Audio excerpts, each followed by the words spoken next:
we're standing in front of one of your great paintings, and I see you put the title down here. Very convenient. I'm going to try to read it.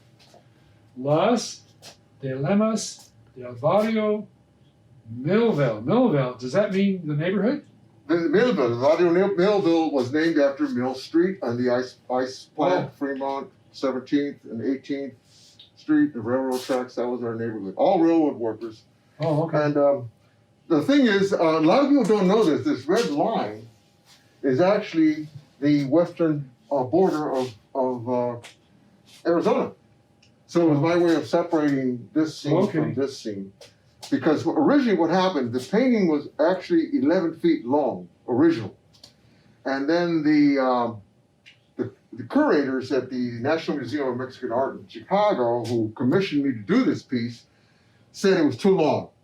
And this is after they told me that I had not communicated with them. I sent them a drawing of this, a sketch of what I wanted to do. Then I didn't hear from them. Then they sent it to them in like November, in the fall. And then in March, they called me up and said, how's the painting coming along? And I said, what painting? So they said, this has been accepted for the show, and we need you to get working on it. Oh, and by the way, can you knock off a foot? Because you had it 11 feet. So I had to say, well, that means I have to redesign the whole entire section of it. But these are things, incidents that happened in my lifetime when I was 10 years old, and I was trying to cover what happened in the neighborhood.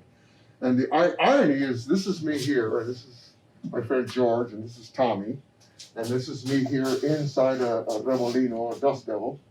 And we used to jump into dust devil. We were always, our street was all dirt. Fremont Street was all dirt. 18th Street, 17th Street was all dirt streets.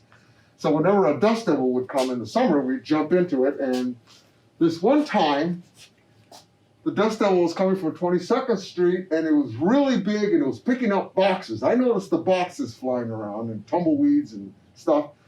And I told George, I'm not jumping in that one. And George said, me neither. Tommy said, oh, you guys are chicken. And he jumped in and picked him up about 2-3 feet in the air, spun him and flung him against a telephone pole in front of his house. This house still exists today. And then this incident over here, my friend George was involved in it. He was known as kind of the bad boy of the neighborhood on one side of the family, and then I was known as the bad boy of the neighborhood on the other side of the family. Kind of his side of the family. His mother did not want me to play with him.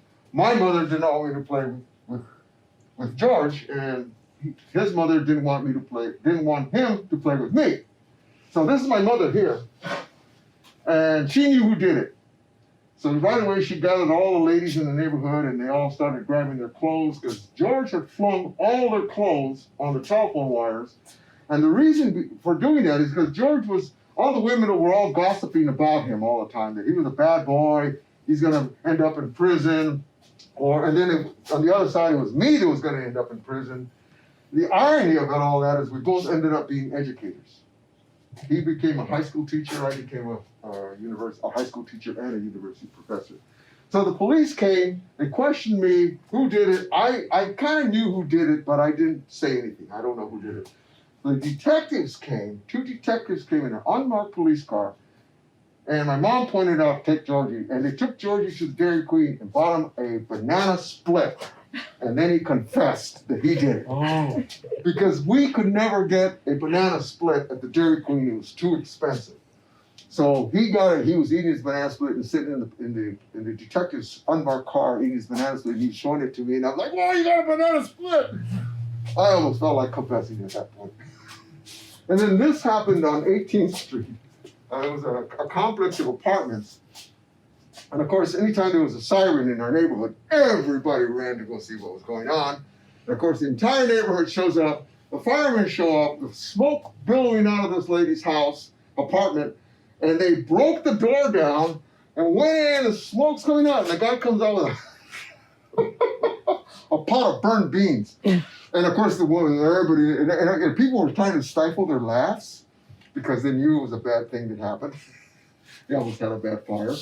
So that was the incident that, and I titled it "The Embarrassment of the Burnt Beans." And then this one over here is the revenge against the gossipers.